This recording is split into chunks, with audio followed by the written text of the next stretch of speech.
This is the realest show out. You did the opposite of what I think most people do. Sometimes it can be kind of scary to just put yourself out there. That's real. That's raw. That's exactly what we're looking for. We look forward to connecting with you guys on all of our social media platforms. The way to support us is to like and comment on all your favorite episodes. And please don't forget to subscribe and turn on your notifications for the next Gut Check Uncut.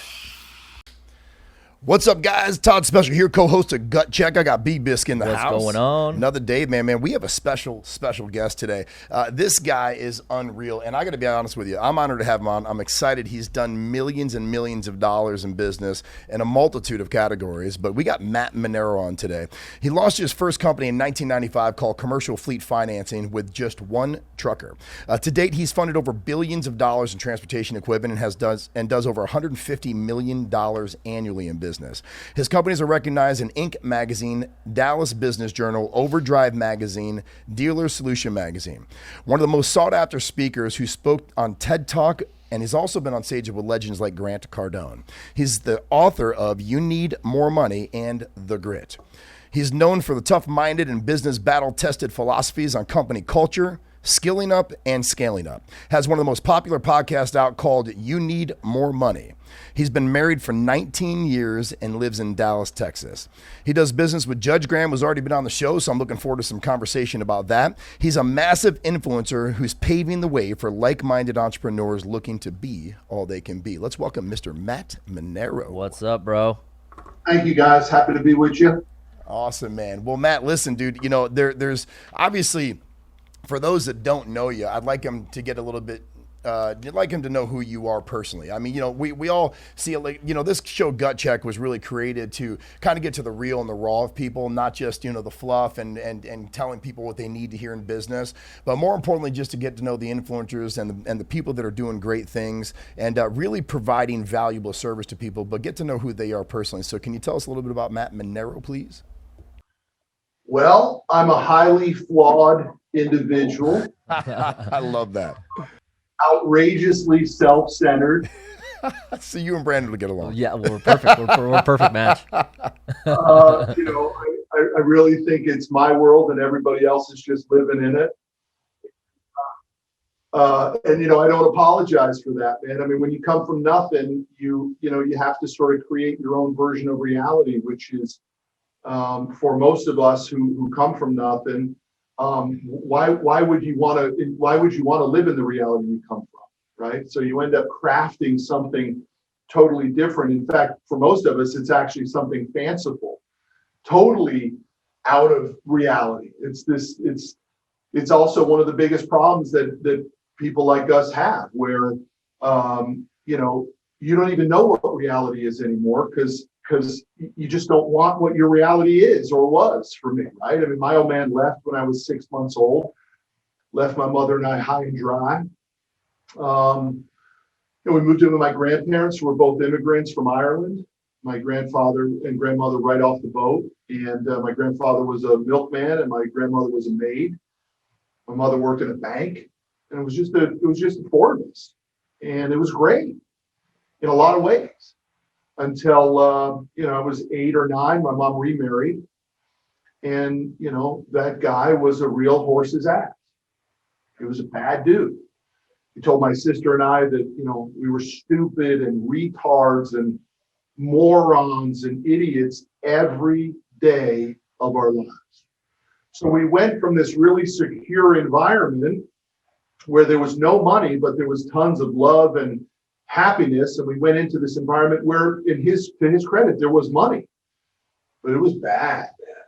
And I freaking hated it, and I couldn't wait to get out. So, you know, I didn't spend a lot of time at home. I didn't want to be around the guy. And by the way, he passed away last year, and I want to be crystal clear with everybody. There is zero animosity to that guy. We actually had a good relationship, right, in the end.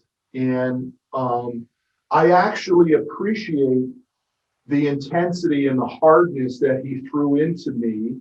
I'm not sure my sister would say that because, you know, I don't know that she embraced it like I did. But where do you think I got the toughness to freaking cold call 150 calls a day year after year to build this freaking business? I mean, when your old man's telling you you're an idiot, you're retarded, who cares if the customer hangs up on you, right?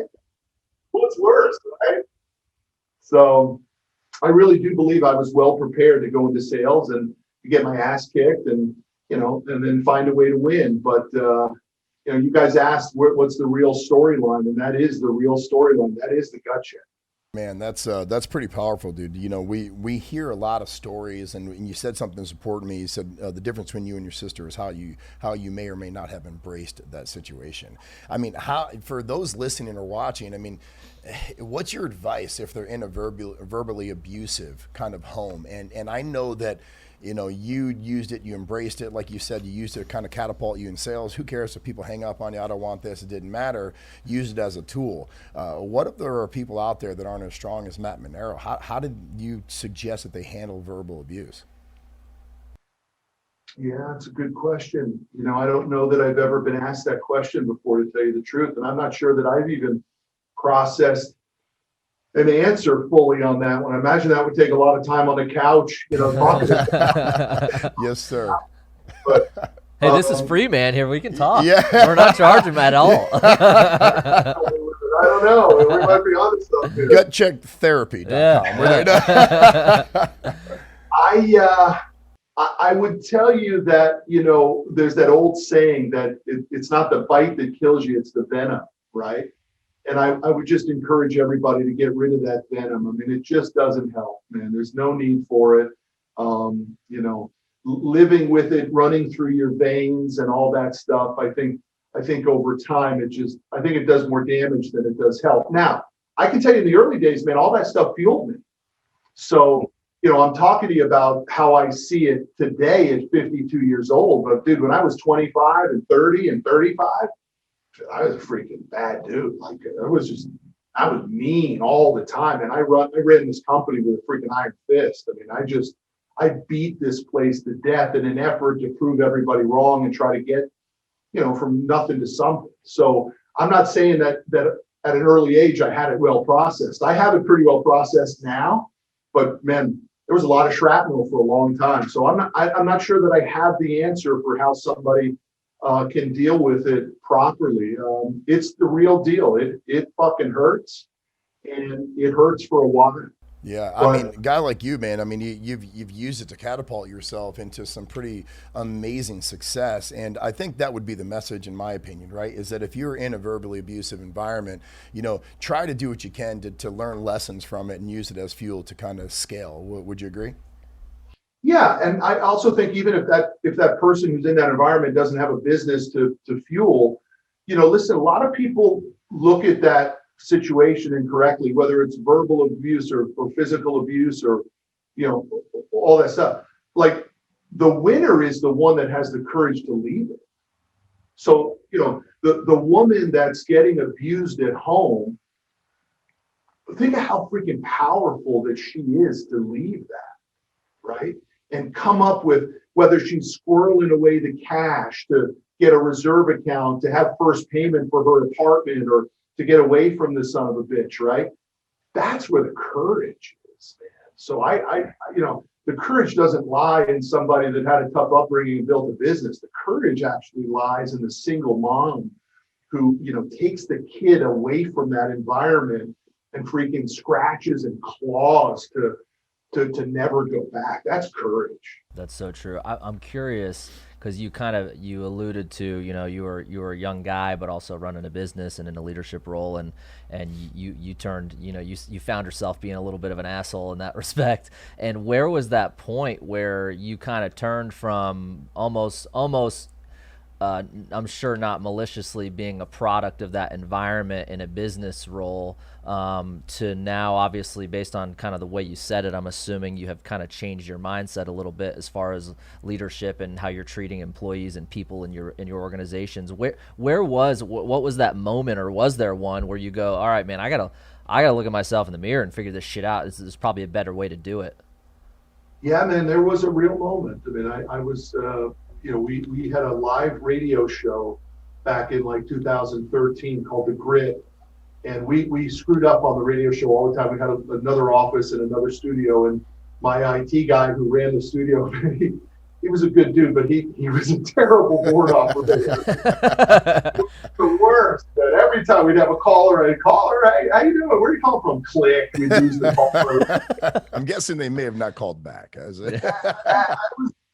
was just preposterous that we had, like, I think it was carried on like 200 stations or something. And I mean, we were the worst. We didn't know what the hell we were doing. Anyway, one day I said to the guy, you're going to get that freaking radio show right this week. Oh yeah, boss, I checked it, I double checked it. We're good to go this week. And then the first time we went live and took a caller, we dropped the call, and I lost my mind, guys. I literally ripped the mic out of the concrete, the desk that it was mounted to, and I smashed all the TVs we had behind us, and I destroyed the studio on live on a radio show, and then I threw the freaking mic at the guy.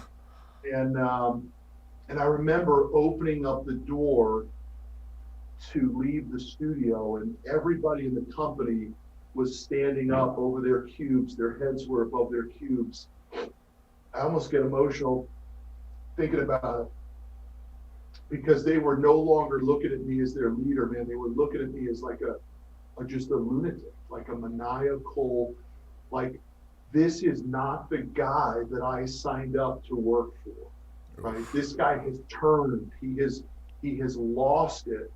And they looked at me with freaking hate. And I went into my office, man, I shut the door and I freaking cried like a baby. And I said, from this moment on, I will never be that guy again. And I can tell you that, I'm not that guy. Zebras can change their stripes, man. People say zebras can't change their stripes. I'm living proof. Zebras can change their freaking stripes. People can change. Yeah, that must have been so hard, though, because I mean, it can take a long time to build up that trust in people, and it can take a fucking split second to lose it. Yeah. It's true. It's true, but but change actually does occur instantaneously for some people, right? It's just a decision, right? I'm going to drop the cigarettes. I'm not going to be smoking anymore. Boom. The people who quit aren't the ones that go from a pack a day to a half a pack a day to 3 a day, right? They're the ones that go cold turkey. So I went cold turkey on that decision, and I immediately began to reach out and try to get myself educated on how I could change. And I happened to have had a friend. He was a brand new friend, and he helped me create a new value system for this organization. The previous value system was, how much money can you make us and how fast can you do it, right? And then we changed, and we created 4 core values that we began to hire and fire and manage off of, and I became relentless to that value system. And it's proven, Judge and I talk about it in our Burn the Ships boot camps. I actually show the W-2 from 2015, in which one of our employees, on his W-2, I white out his name and his social security number so nobody can see him, but he made $567,000 in personal income in 2015, verified on his W-2. And we fired his ass in here in 2016 because he wouldn't comply with the value system. Now you guys can do the math on that, right? If you have an employee making $567,000, what does that drop to your bottom line? Sure. Yeah. Your margin's huge. Yeah. For sure. In our world, that's a $500,000 decision, right to the bottom line, that we wiped out of our bottom line because we could no longer tolerate this guy's violations to the value system. So people say, well, what do you really mean by relentlessness? I'm like, hang on a second. Let me find that slide of this guy's W-2. This is what Dude, that's powerful. I mean, listen, we have a company called Make Sales Great Again. We go into companies, we talk about leadership and culture, and we are very on board with that. I think the hardest thing is to teach a CEO or an owner or business owner to let go of the bad, let go of the culture when they're providing income that they feel like they have to have. What they don't realize is that when you let go of the bad, the good is an overflow of abundance. I mean, it really does. You can hire, I remember when I was in sales earlier and people said, hey, everybody's replaceable. I personally don't believe that. I know that that what they mean by that, but monetarily, but I personally believe not everybody's replaceable. They said, man, we can replace the Todd Special, even though he's broke all the record, do all this stuff. He's great. We can replace Todd. And I said, you can replace the numbers. You can't replace the person. If the person's right for an organization, the culture's there, everything's, just in line with what we have in our core values, that's to me irreplaceable. So I want everybody to listen that's taking this from you, Matt, because that's powerful, man. I mean, a couple things you said. One, you said, I went into the room and I got emotional. Number one, I'm Irish Italian. So I cry when someone wins American Idol and I'll fight everybody in the room. So Watch the movie Armageddon? You cried? Oh yeah, oh, dude.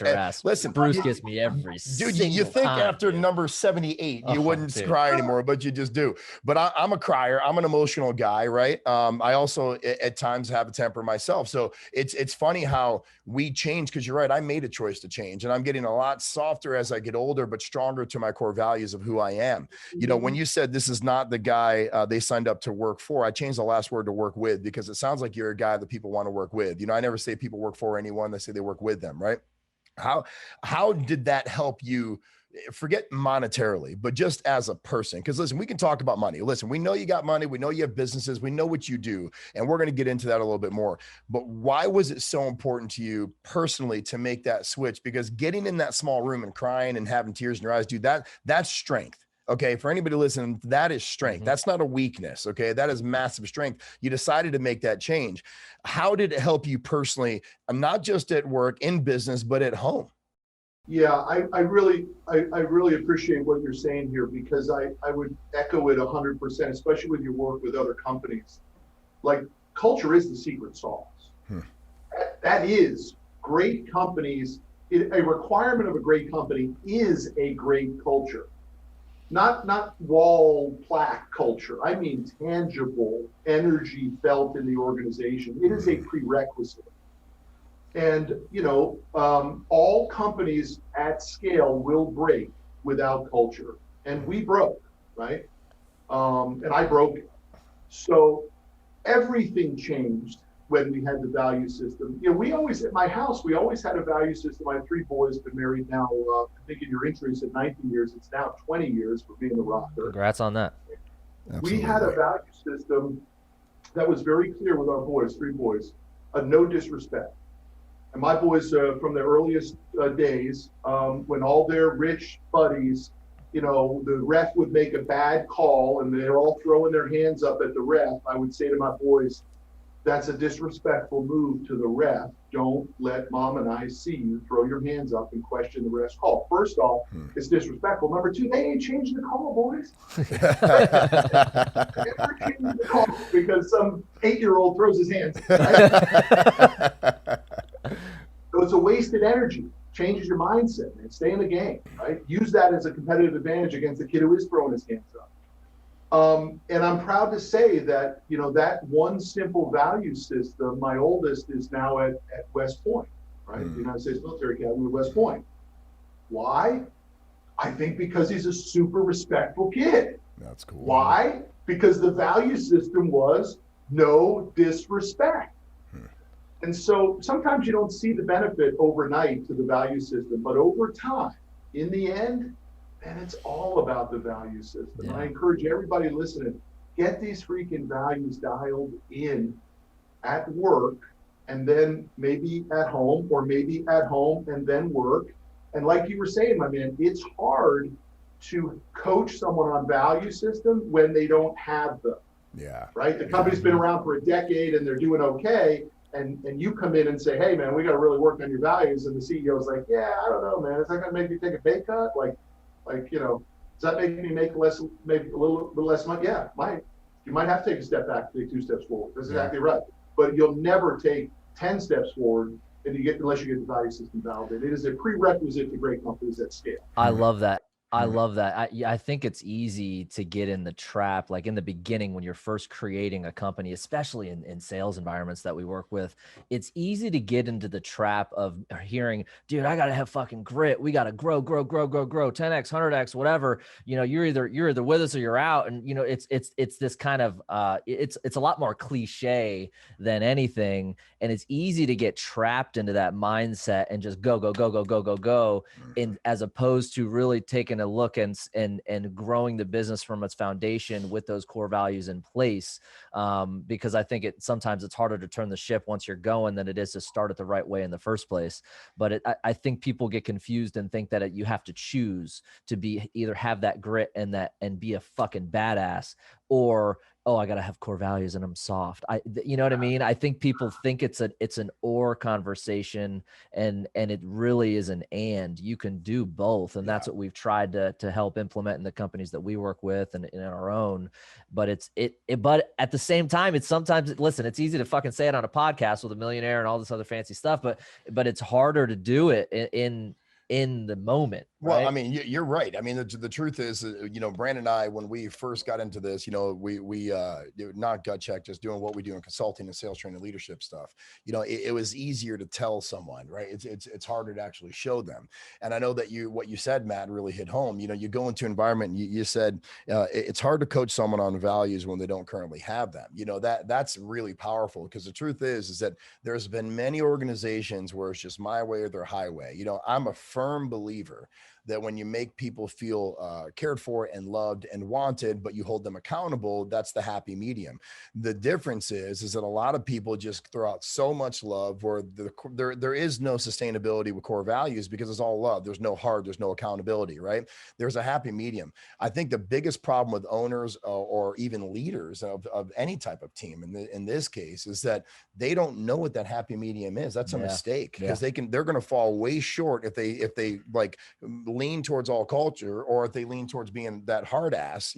There's a happy medium. What's that happy medium for you? Look, I think culture is extremely personal. So, as we describe that hard ass, grind, almost boiler room type version, maybe it gets looked at negatively in the culture conversation. And I would encourage the listeners to not look at it as negative. Just get the shit defined.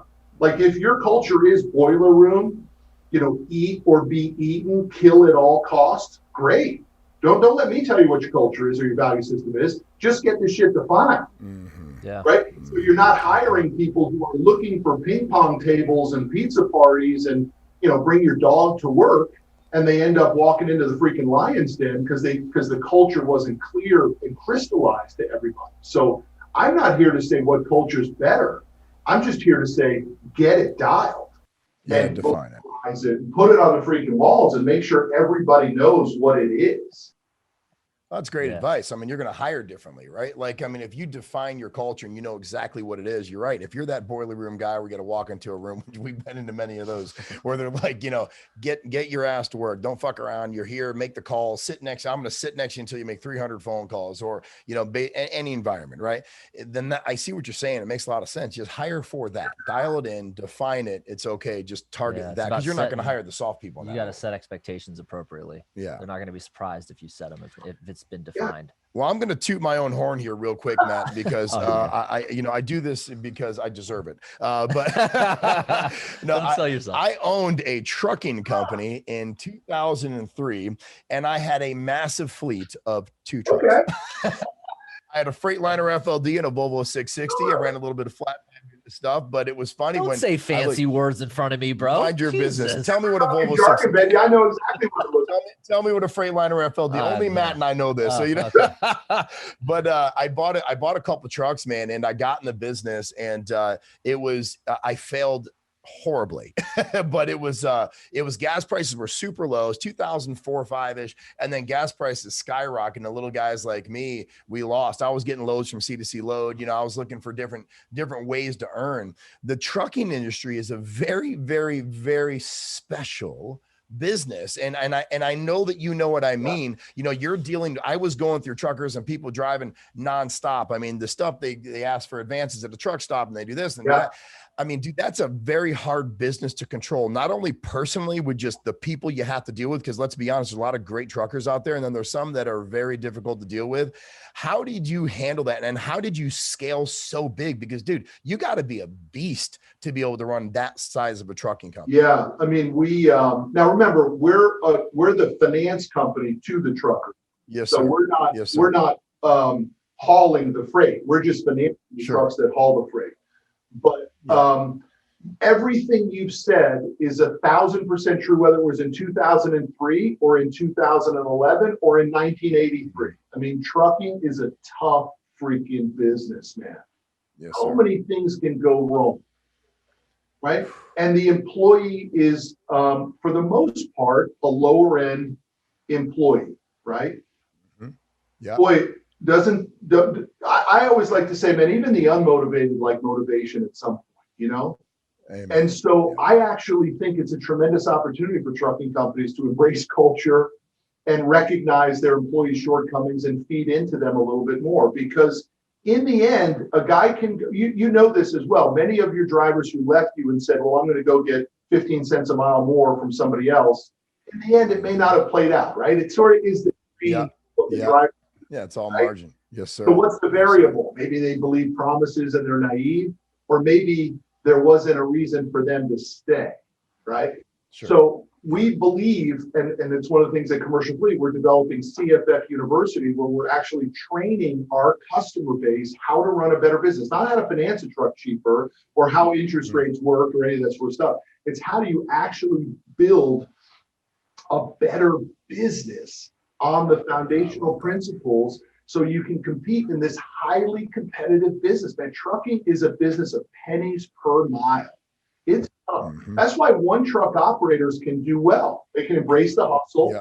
They can go out and find the lows up. But the minute they turn into a 2 or 3 truck operator, now they're I like to say this, right? They no longer become an owner operator. They become the owner. And that's so different than the operator, right?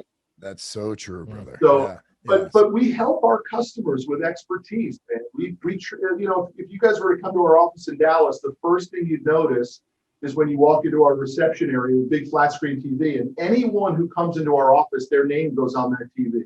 So if we have a trucker who comes to our office, by the way, we specifically picked this office. It's at the corner of 2 major highways, tons of parking out front. Why? So a customer can pull their big rig right up out front of our office. No issues with parking, and they all hate that parking is a huge problem, right? We get lots of parking spots, walk right into our office, and the first thing you'll see is your name up in lights on that TV. And why do we do that? Because they never see their name in lights, man. Your guys were dropping off at warehouses. They were waiting. They were treated like shit by the warehouse manager, right? Just on truckers. Dude, you come into our office, your freaking name is in lights. That's so. They take a picture of it. It's the first time maybe that they've ever seen their name on this Commercial Fleet Financing welcomes Jim Jones of Jim Jones Trucking. Man, they take a picture, send home to their wives. It's the first time they're ever giving real respect. I love that. Well, I'm going to tell you what, I heard a lot of good stuff out of that. I don't know if you caught it, Brandon, but I did. I already know. You know where I'm going? Okay. Yeah, I feel like Matt Manero just invited us to his office to put our names on his screen. I felt like that's what I got out of it. Because if he said if we came, but I mean, in our world, it's not an if, it's a when, Matt. So that stuff's on Matt, man. But I love that. It actually plays out that way. It would. Yeah. It's the little things with a lot. I mean, everyone likes to be recognized to some degree, even the humble people that want to sit back and say, no, I don't need that kind of stuff. It still feels good. I don't give a fuck who you are.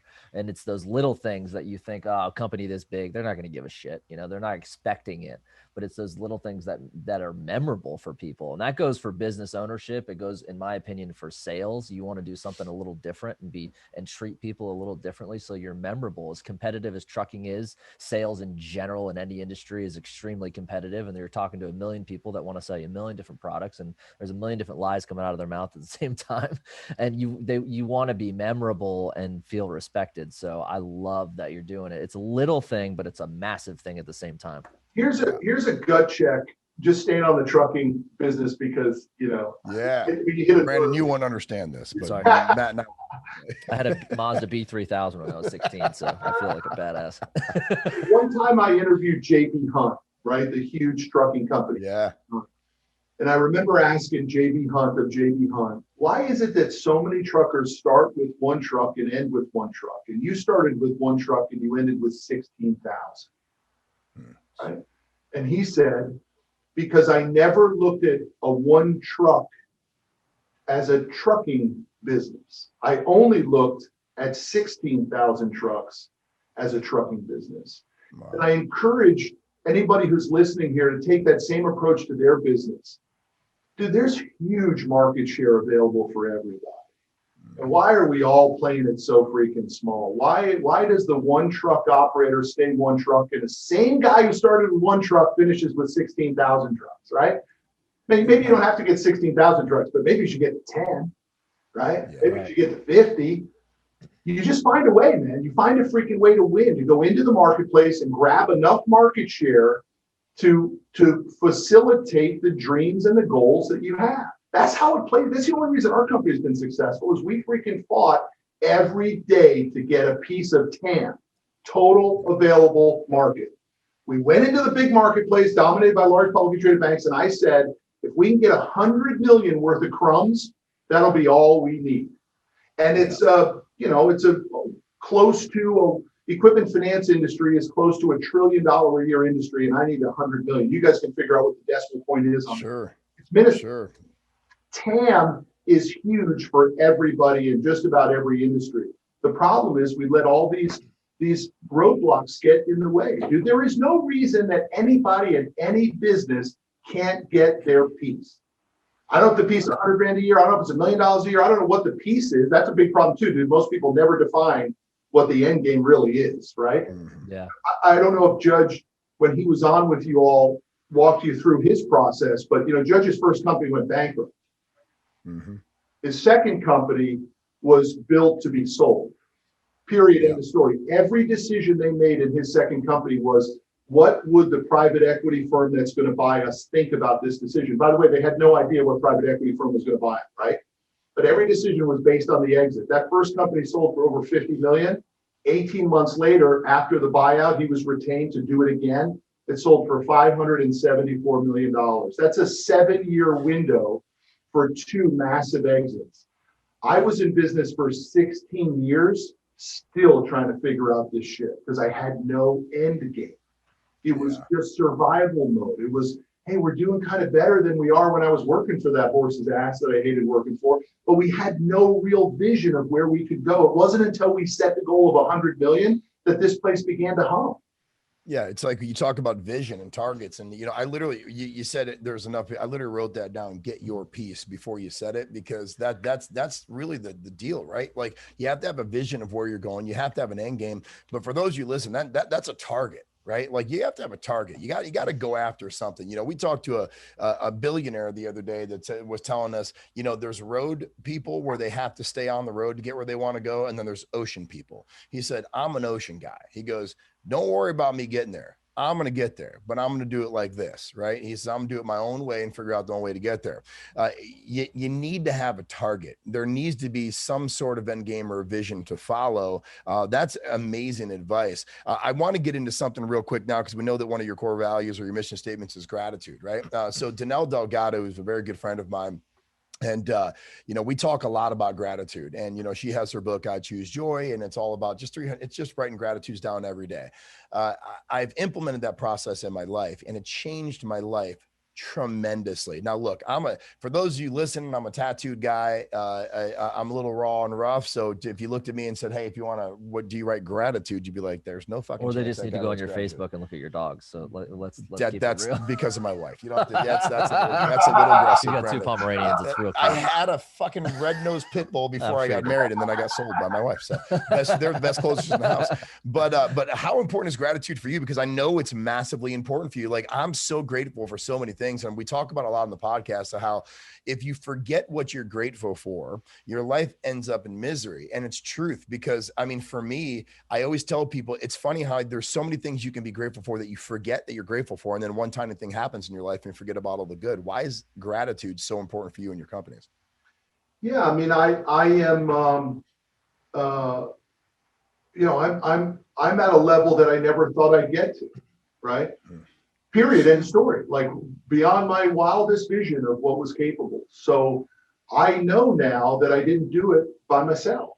I did it with my wife's support. I did it with our team here. I did it with my kids being good kids. I did it with everybody I work with. I did it with a couple later in my career mentors. I had real shitty mentors in the beginning. They didn't help me with, all they did was give me shitty advice, right? Really bad, dumb advice. A big gut check for your audience is, man, find great freaking mentors. And what's a great mentor? Only someone who has achieved way more than you've achieved, right? Not the mentor that came across because he's your freaking neighbor, right? My guy was a neighbor who was a lawyer who never did shit with his law practice or his financial practice, but he's the only guy I had, so I listened to him and I made moves based on what he told me. It was ridiculous. He told me things like one hand works the register, right? Mm-hmm. So for 16 years, every Friday in here, I handed out paychecks, manual paychecks to everyone in here at 4:00 on Friday because of his advice. Think about that. That's crazy. Nope. My wife would say, hey, maybe we take no, can't take a 3-day weekend. Why not? I got to hand out payroll. 4:00 on Friday. God forbid you electronic deposit on Friday morning or Thursday night. They won't come to work on Friday. That's what he would tell me, right? They'll all take liquid lunches if you hand it out at noon. They'll never come back and work on Friday. So I handed out at 4:00, manual paychecks on Friday. Wow. Right? Wow. That's the kind of mentor I had, man. That's crazy. Absurd. Just never trust your employees. Really? Around here anymore, man. Shit. Like it's the most absurd advice. Zig Ziglar used to say, if you help people get what they want, they will help you get what you want. And I used to think it's total bullshit. It's totally true. It's so true. The whole thing is done with a team. The whole thing is done with the assistance of other people, man. Otherwise, it's just your show. And my show has never been interesting enough for me. I've always been a team guy. Like, I just like playing on a team. Now, I'm the only owner of the company. I own all the shares, all that sort of stuff. Probably because early on in my life, I would have been a shitty partner. But dude, I got 2 partnerships right now, one of them which is Judge. It's the most fulfilling business journey I'm on. To be partners with a guy like Judge, it's great to have partners and great to have teammates and great to be doing something on it as an organization. So I don't write down gratitude every day like you're suggesting, and I think that's probably a good strategy, but I know I didn't do it. Dude, it's way surpassed me. Tom Peters says you will eventually be promoted to your level of incompetence. And I have been promoted to my level of incompetence, and I've been fortunate enough to hire other people who are better at those things than me. My sales manager today is way better than me as a sales guy. My COO is way better as a COO than me. My bookkeeper and accountant are way better at bookkeeping and accounting than me. My marketing director is way better at marketing than I am. So now what do? What do? I'm the keeper of the culture. Amen. Yeah, that's cool though. How you doing? How are the kids? What's going on the home front? What sports your kids playing right now? What are you guys doing this weekend? Right? That's my role. And I don't think people understand how important that is. Matt. Okay, so rightfully so, I'm going to dig a little bit into myself and say that I made a lot of mistakes like that too when I started building sales teams. When you build an organization or a sales team in our environment and they're self-sustaining, right, and everything's running smooth, right, I would take a step back for a long time and I'll be like, man, I got this thing running on autopilot, right? And then it was less recognition, whether it was a pat on the back or how's the family, how's the wife, less recognition. And then they're like, dude, is Todd is he even in this anymore? And it's you cannot do that. I want Brandon to talk a little. I know you're dying to talk about this, about staying in your lane, because a lot of what Matt's talking about is staying in your lane. He's the culture keeper. He's hiring people that are better than him. Like, you're better than me and other things, not a lot, but you're better than me. And I'm still looking for a good partner. I'm trying to get rid of Brandon, so if you can help me out with that one. But talk about why it's, I mean, I want your opinion on staying in your lane, because I know you were dying to speak about that. We're massively competitive, right? And we like to help people and help companies and do all that kind of cool stuff. But I've made the mistake in times of trying to be the jack of all trades. Maybe it's cool to be the jack of all trades, I guess. What do they say, an inch deep and a mile wide or something like that. But I just think, and the people that we've spoken to have given validation to the fact of, like, it's okay that you don't know, you're not even a tenth as good as your marketing director. It's okay that maybe someone else isn't the culture person. That's okay. Not everyone has to be the culture person. Not everyone has to be good at accounting and marketing and sales and all these other things. But what you have to be able to do to create a good business is to be able to find those right people and give them the lanes that they're the best in. And again, we've had meetings with people that I would never even imagine that I would ever be in a meeting with.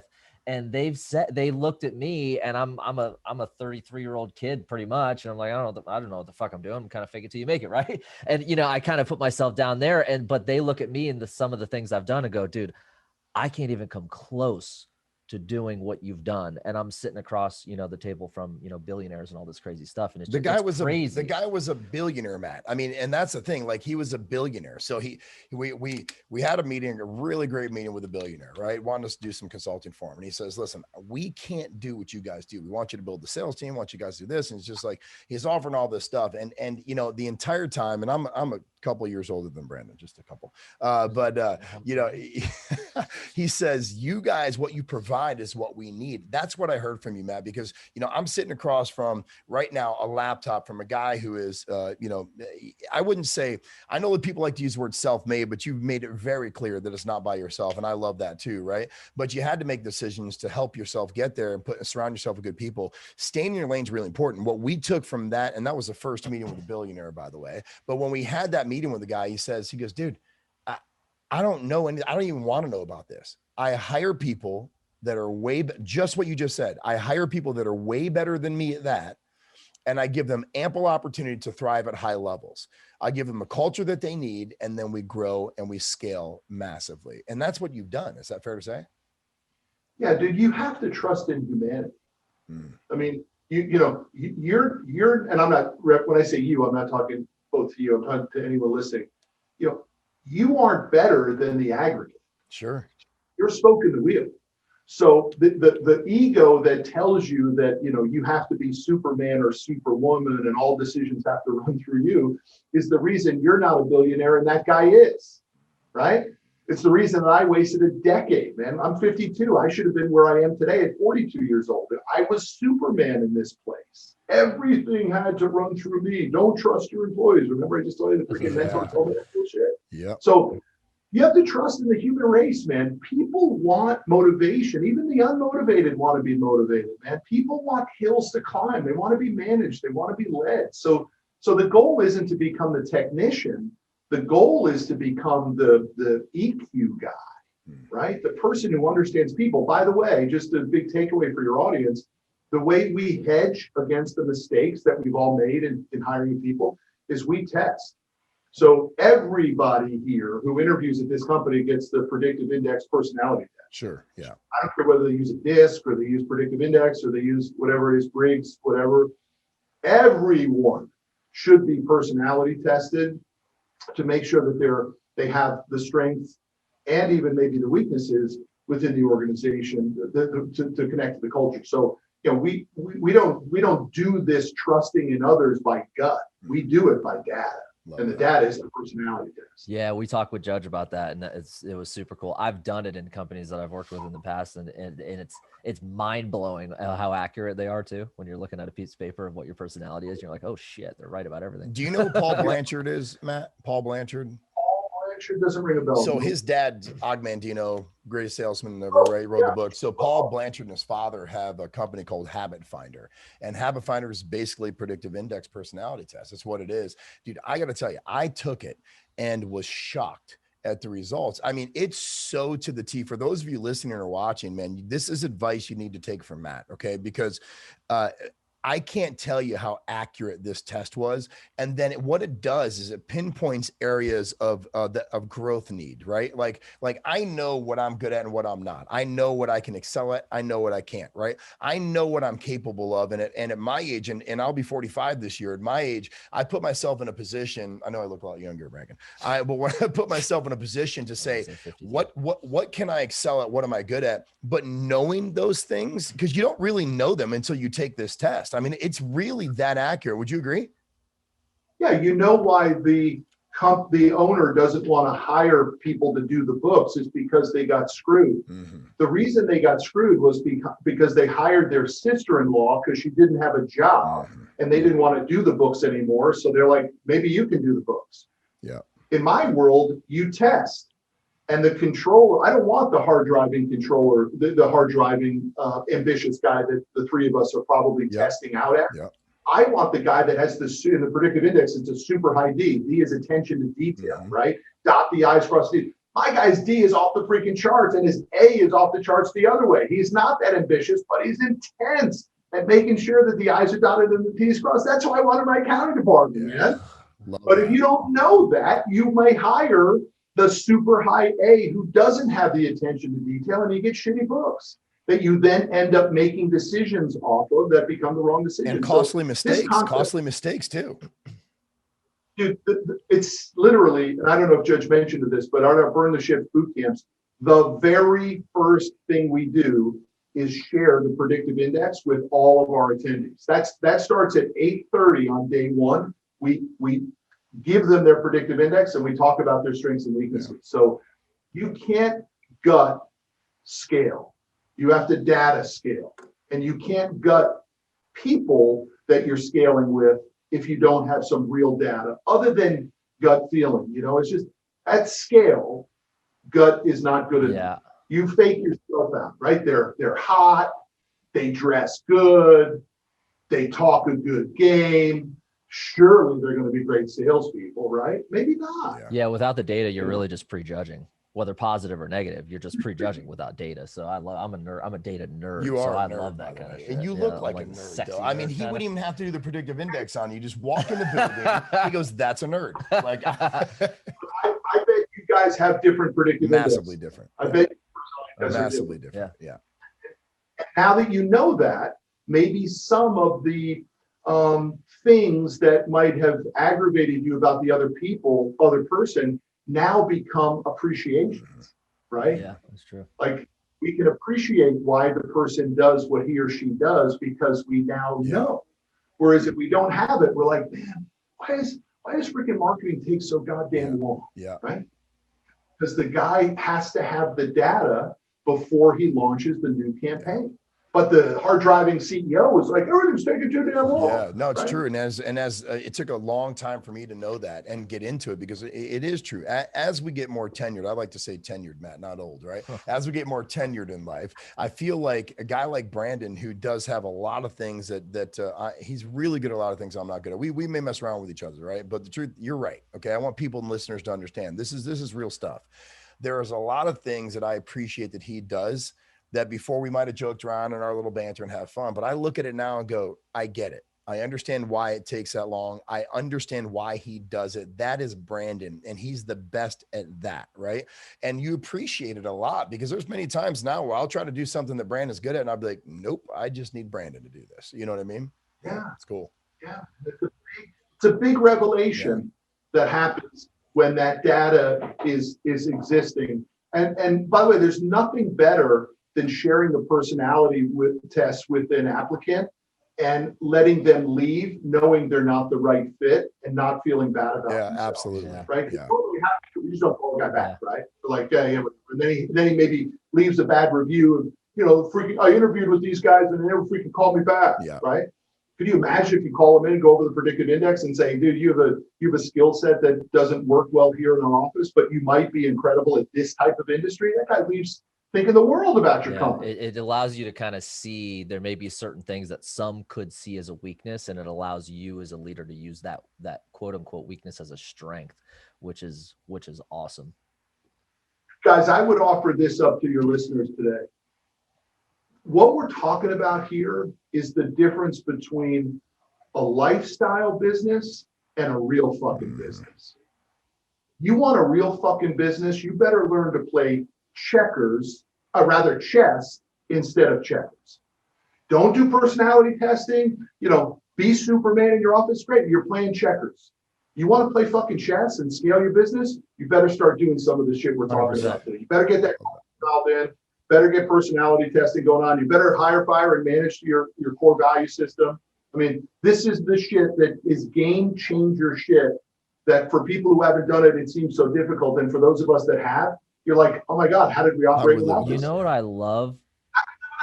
I love? And I swear to anyone listening, I swear to God, we didn't tell him what we were going to talk about or gear him to talk about certain things. It just came up about, kind of culture and values and a little bit of mindset. And, and I've been guilty of it. I've listened to some podcasts and done some things in the years to try to find, people want that when it comes to business. How do I scale my business? How do I create a successful business? People tend to look for those things. I got to do this, this, and this to help my top line. I got to do this cool little marketing thing, and that's going to get you the best leads. I got to know these 5 or 6 closes, and I'm going to be a badass cold caller. They want to look for these little things, which they all exist, I'm sure. But what, again, I'm going to sound like a broken record, what has continued to come up when we talk to extremely successful people who have gone, through the hard times, in the good times now, et cetera, and built massive, massive companies, it always boils down back to culture, values, mindset. And I just think they're underestimated at times. But hopefully what's starting to happen in these shows and, some shows that you do and other people do is people are starting to realize the importance of it. You know what I mean? Listen, when so many people say similar shit, there's got to be some truth to it. Yeah. You know what I mean? I love that this is where the conversation went, and it's genuinely what's been one of the most important things that's kind of helped your success, because it just validates more and more and more the importance of the culture piece. Well, what I love about what we're doing, again, with Gut Check, and I'm going to ask a question, Matt, before we go on, that I always ask everybody, but what I love about this show is that we have the luxury of having people like you on that are massively successful, but we also get the real from you. We could talk about business and scaling. I'm sure there's a plethora of knowledge you have on how to really grow businesses. No questions asked. You've got Burn the Ships Bootcamp. You guys got all sorts of stuff for people to learn from. But we like people talking about what they want to talk about, the real, what's in their heart, right? When you got emotional at the beginning of this podcast, man, I got emotional. It's crazy to see how important this is to you. But I do want to ask you a question. We are a new podcast, and I've been very fortunate. I love speaking. I've been very fortunate to be on some stage with some pretty cool people. Why did you say yes? Because there's a lot of people out there, right? We had a guy, we had Ryan Blair on, we've had Brad Lee on, we've had, Judge, we've had a lot of people, we've got some people that have a massive, massive following that are very, very well-to-do. I think we're up to, is it 2 followers? At least 2. It's at least and I 2. Paid for one of them. Yeah, we paid for one of them. It was 2 followers on our Gut Check Instagram. But, and granted, because of the relationships I've had with some of these previous speakers and these previous people that we've done business with, they've come on the show because we've had a relationship. But you didn't know me, you didn't know us. Why do you say yes when you don't have to? Well, I don't know if you're asking me a leading question and you already know the answer to it, but it's really a very simple answer. Yeah. Because I trust Ben. And if Ben recommends you to me, I consider that to be one hand washing the other. If Ben wouldn't recommend you guys to me or me to you, if Ben didn't think there was value in it. So it's the ability to have a few people in your life that when they say jump, you jump. That's the reason. Look, I'm not, I hope you guys realize I got 2 books I could be promoting. I don't think I talked about either of them yet, right? I got a big boot camp coming up in July. I don't even think I haven't given a link or anything. I'm here because Ben thought it would be beneficial to your audience. And if the 3 of us can get through to one person and they can have the life-changing stuff that has occurred to me and you 2 guys, Dude, that's a good This is hour. what Gut Check's about. If you're listening, that comment right there is why we're doing the show. Right? You said the other day, you're like, dude, we're hardly making any money. I go, make any money? We're fucking losing our ass. Right? I said, but we're doing this to touch one life, right? Like this isn't we decided to do Gut Check to really massively touch people. That's what we wanted to do. Ben is an extraordinary human, by the way. And you're right. There are people like that you have connections with in your lives. And what I love about his answer is raw. He's like, I didn't look you up, Todd or Brandon up and say, I didn't say, oh shit, this guy's got a decent network. I didn't do it. No, because Ben told me and I trust Ben. I love that. Yeah. Well, look, I have a couple deals, investment deals that I'm involved in which, and I have an investment strategy that may be interesting or not, but I only bet on horses that have already left the gate, right? I don't do startups. I don't do concepts or ideas. Like I bet on horses that have already left the gate. Now, whether they're 2 strides out of the gate or they're halfway down the track, that's open for discussion. But the horse has to have already left the gate. But if that investment criteria is checked and it's recommended to me by one of the few people that I trust, I just do the deal. Love that, dude. Right? Those are the best investments I've ever made. The ones that I have looked at and analyzed and asked 10 different people who I kind of don't really know, and it kind of came to me through some roundabout way, those are the ones I lose. Sometimes you just got to have people in your life that are so trustworthy that you just ride with them. Yeah. That's so cool. And that's when it's freaking fun, man. That's when it's freaking easy. You know, when it's like when Judge and I did the Burn the Ships deal, we said, we will not offer this boot camp if we don't offer 100% money back guarantee. If for any reason an attendee does not think they got their value, we will write them a check for their registration on day 2. Now, you guys tell me, any of the events you've been to or you've spoken at ever had 100% money back guarantee? I've lost a shit ton on events. I don't know who ever has offered that to their attendees. And now Judge and I have had, this is our 8th boot camp coming up. I don't know, we've had maybe 400 people come through it. Not one time has anyone asked. Not one time has anyone even asked. We give so much freaking value at these boot camps on the structured way to build a business. My point is, there are so many opportunities that are in front of us that we should be saying yes to, but we're just saying no to it because we got so much fucking head sheets, man. And we don't even know who to trust anymore. But the trustworthy one, like I would trust Judge Graham with my life. Yeah. Right? Can you imagine how fortunate, we're talking about grateful, how grateful am I to have 4 or 5 people in my life that I can say that about? That's No, it is, man. I mean, I feel the same way about Brandon, and hopefully you feel the same way about me. It's good to have people like that in your life for sure.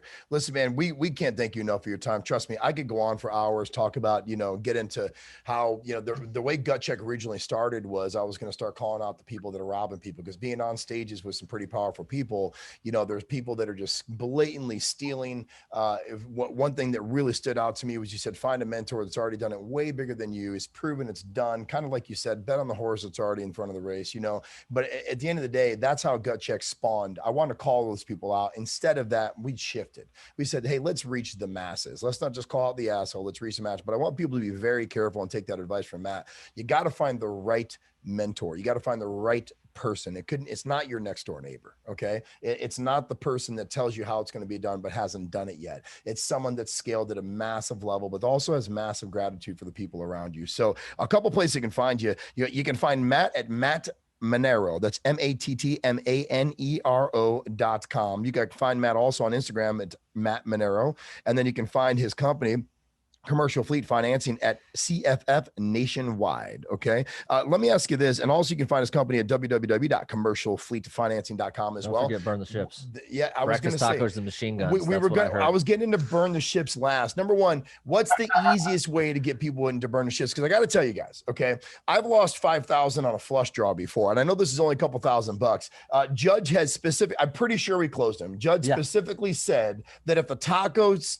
aren't good enough to cover the $2,000, $100,000 cost, he'll refund our money. Is that what he said? I'm pretty sure. 100%. He said the tacos are awesome. You shoot some guns and shit and eat some tacos. I said, you could have said guns. We were there to hang out with Matt and Judge for $2,000. I'm in, whether I learn shit or not. It's so fun. Burntheships.com. It's a day and a half in Dallas. We literally, I mean, you want to talk, Ben gives Judge and I a hard time. He says, you guys are too steak and no sizzle. He's like, you guys just don't have any sizzle to your event. We're like, what are you talking about? We got automatic machine guns. Sizzle. He's like, no, the lead up to it. There's not enough lead up to it. We're like, Ben, you got to help us with that. But it's a day and a half in Dallas. We teach the structural building blocks of a business, the way Judge and I see it, the way we've done it. It works for any industry. It starts on always on a Thursday, 7:30 start, finishes about 8 o'clock that night. We start Friday at 7:30 and finish at noon on Friday. 100% money back guarantee. People go to burntheships.com, click boot camp and learn about it. That Thursday night, we shoot guns. We drink bourbon, we smoke cigars. And what's funny is, you know, this is the way Judge and I want to go to an event, right? Like we don't shoot like, you know, little guns. Do we shoot Tommy guns? There's a mini gun, it shoots 3,000 rounds a minute, right? We shoot guns, man. I mean, we don't smoke shitty cigars, man. We smoke good Patron Anniversarios, the shit that we want to drink, right? We drink Uncle Pappy's on the bourbon side. I mean, it's done the way we would want to attend it. And two things that are really important for people. We do it in Dallas, so Judge and I can sleep in our bed. That's how it works, right? It's our gig.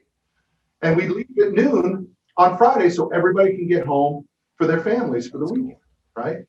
And you know, we've had two people that have come to the event and had no intention of exiting, and they both now exited their businesses for millions of dollars. We had a guy just last week, an attendee who bought a jet. You know, never had that as a dream, and now he did it. And we've had countless people who have just gotten to fall in love with their business again. And they came to us hating their freaking business and hating their lives. And now, because they just put structure back into it, they love it again.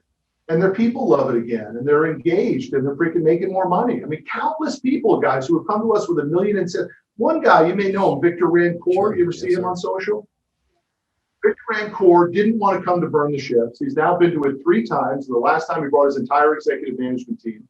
And his company has gone from like 2 million in sales to 30 million in sales. And he says it is entirely because of what we taught him at Burn the Ships. And the number one thing is how we drilled down and forced him to build a value system that he hires, fires, and manages all. So cool. So massive success stories coming from it. And I appreciate you guys giving me the chance to promote it and talk about it. But it's one thing we really did. But I just want to give you guys props too. I congratulate you for making the pivot in Gut Check, not to calling out the posers, but actually to be leading with your own purpose and your contribution. There, we know. I mean, look, we can name a half a dozen people who have built huge followings by calling out Cardone and Bell Ford and all those guys, right? I mean, I've watched some go from 3,000 subscribers to 300,000 subscribers, and all they do is mine the winners, some losers, I guess, but they're looking for the scuttlebutt, right? They're looking for the scam. Dude, you can look all you want on the scam for Grant Cardone, and he gonna keep winning. So, your work ain't gonna hold Cardone back. You know, it's funny you say that, Mac. You know, it's funny you say that, because I mean, this to me, you know, like I believe that there's a lot of value in what they provide, right? They offer product service that there's a lot of value. There's a lot of guys that people call out that actually do add value, you know. And I thank you for saying that, because we were at the point where, or I was at the point before I brought Brandon on board, I was at the point where I was so tired of going to events. I'm not talking about the guy like Grant Cardone. I'm not talking about the big guys like Matt Manero and these. No, I'm talking about the guy in the back of the room, like you said, that doesn't, and nobody knows his name, but he is telling you $100,000 mentoring package to work with him, and how he can change your life drastically, and blatantly robbing people. That's what Gut Check was about. But you're right. We did make the right move. We want to help people get good information, do real things. Guys, do me a favor. Go to burntheships.com. I'm going to tell you this right now. It is something that Brandon and I have talked about seriously, kind of coming there and joining you guys and being in that environment, because it's just surrounding yourself with good people. And if I could say this and what Gut Check is. It's the real, the raw, and authentic way to build businesses, surrounding ourselves with good people. And that's what this is. You're a great person, Matt Manero. We cannot thank you enough for being on here, dude. We only promote good people doing great things to help people make more money. So thanks so much, man. I can't appreciate you more. It is my pleasure, guys. I appreciate it. And definitely come to Dallas, July 15th and 16th in Dallas. You will not, I just promise you, it's one of those things we talked about a few minutes ago. It's one of those, like, if somebody says it, you should do it. Yeah. This is one of those things. If Judge and I are telling you to come, and Ben, brother, just come. we love you, man. It's there. I'm telling you this right now, dude. We are so grateful, dude. And thank you so much once again. And we're honored to have you on, brother. Thanks, man. Appreciate it, man. Right, cool. Thank you, guys. Me too. All right, man. See you. Down the road. If you love this guest as much as we did, please follow them on all their social media platforms. The way to support us is to like and comment on all your favorite episodes. And please don't forget to subscribe and turn on your notification for the next Gut Check Uncut.